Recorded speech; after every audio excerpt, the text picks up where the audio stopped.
Mobile Center Lab, Ingeniería Microelectrónica. Le damos la bienvenida a este nuevo capítulo en el cual vamos a tratar a uno de los componentes también muy importante, que es el inductor o bobina. El nombre, como se llama, es bobina, pero también se le conoce como inductor, y esto es producto a la inductancia que presenta este componente. Si usted recuerda un poco acerca del estudio del condensador, sabemos que tanto el condensador como el inductor son elementos que almacenan energía. En el caso del condensador almacenaba energía en forma de campo eléctrico. Recuerden cómo se polarizaba cada una de las capas de este componente, creando un campo eléctrico. Y en el caso del inductor, almacena energía en forma de campo magnético, mediante el fenómeno de la autoinducción. Ya lo vamos a ver detalladamente. Aquí estamos haciendo una breve introducción hacia este componente, el cual es muy interesante además, porque cuando podrá ver usted que está formado básicamente con un enrollado de un cable. Este cable, puede usted tomar un cable, lo enrolla sobre su centro, formando unas vueltas llamadas espiras, y esto lo que hace es crear un campo magnético. Pero para entender mucho mejor esto, vamos a detallarlo y vamos a ir por partes. Primeramente, el inductor bobina es un componente muy usado en la microelectrónica y tiene muchas aplicaciones, lo cual le hemos comentado. Aquí puede observar usted una placa. En ella, por ejemplo, pueden resaltar el inductor bobina tiene varias presentaciones, y esto es de acuerdo a las aplicaciones que se le va a dar. Pero si usted estudia, por ejemplo, muy bien cómo funciona un condensador, entonces se le va a hacer mucho más fácil entender cuando tenga diferentes condensadores de diferentes formas o métodos de construcción. Unos estarán destinados a trabajar en una etapa de potencia alta, otros para bajas potencias, etc. Y sucede lo mismo para el inductor. Sucede lo mismo para la resistencia, para el diodo. Hay diferentes capacidades de trabajo y esto cambia la forma física del componente. Sin embargo, el trabajo que realizan suele ser muy similar a cómo se lo estudia de forma general. Por eso es que ayuda mucho hacerlo de esta forma. Aquí tenemos el inductor. Podemos observar aquí que tiene una forma algo cuadrada, denominada con una L. Este es un inductor de potencia de montaje superficial. También podrá encontrar un inductor de una forma así parecida como una resistencia. Aquí la vamos a remarcar.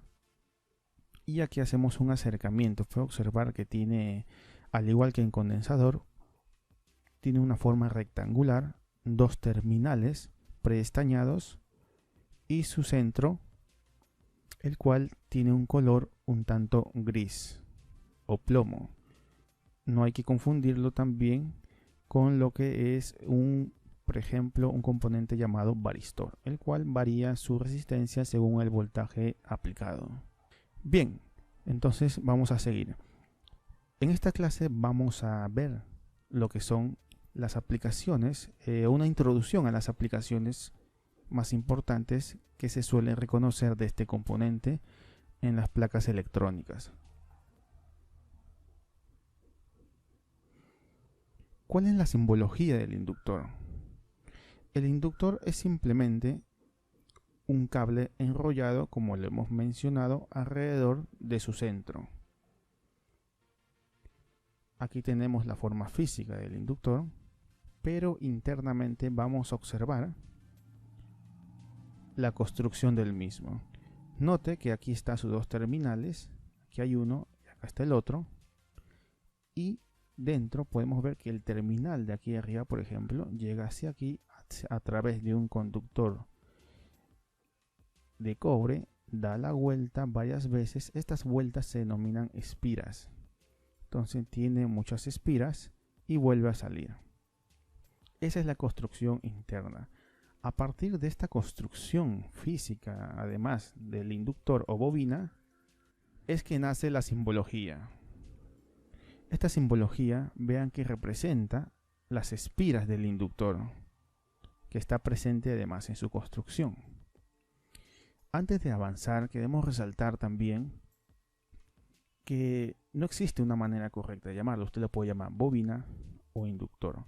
Ambas formas son válidas y se refieren al mismo componente. Su unidad, al igual que en el caso del condensador, sabemos que el faradio es una unidad grande. Por eso se utiliza los microfaradios, milifaradios, picofaradios o nanofaradios. En el caso del inductor, la unidad es el henrio, en honor al físico estadounidense Joseph Henry. Aquí tenemos también que el henrio es una unidad grande, entonces utilizamos los milihenrios, los microhenrios, que es muy común, los picohenrios, etc. Por ejemplo, un valor muy conocido es el 4.7 microhenrios. Su otra, de aquí también podría usted decir que es 4.7 por 10 a la menos 6 henrios, si es que lo pasa a henrios. Las aplicaciones que tiene comúnmente en una placa electrónica como la de un teléfono móvil son variadas, entre las que resaltan inductores para el filtrado de las señales. Los inductores tienen una capacidad muy particular. En el caso del condensador, el condensador no permite cambios instantáneos en el voltaje. En el caso del inductor, sí se permite cambios instantáneos en el voltaje. En el caso del condensador, sí se permite casos instantáneos en su corriente, porque podemos descargarlos inmediatamente del condensador. Y en el caso del inductor no permite, esta es su principal característica, que no permite cambios instantáneos en su corriente. Ya iremos viendo esto poco a poco. Estas capacidades características del inductor hacen que lo utilicemos en circuitos de filtrado, en donde se desea filtrar ciertas señales con unas determinadas frecuencias y dejando pasar simplemente unas señales con las frecuencias deseadas. La supresión de ruido, como hemos indicado, son también trabajadas con estos inductores. También vamos a encontrar inductores aquí de potencia alrededor de circuitos gestionadores de la misma, es decir, alrededor de los PMIC. Los PMIC son circuitos que gestionan, circuitos integrados que gestionan la energía en los dispositivos móviles, se encargan de repartir los determinados voltajes que necesitan a cada uno de los componentes, y lo hace de manera muy eficiente porque tiene diferentes fuentes de alimentación que puede suministrar y también intercalar entre ellas según sea la situación, ya sea que conectes el cargador, ya sea que también tengas conectado, por ejemplo, la batería, o tengas una fuente de línea adicional. Él se encarga de recibir todas estas fuentes de energía que van a alimentar, luego las distribuye en diferentes niveles requeridos por los circuitos integrados. Y ahí los encontramos los inductores. Básicamente su trabajo es la de trabajar para los circuitos convertidores de voltaje que se integran los circuitos gestionadores de potencia. Internamente utilizan lo que es el inductor para excitar una corriente a través de sus bobinas y de estas puedan inducir un voltaje.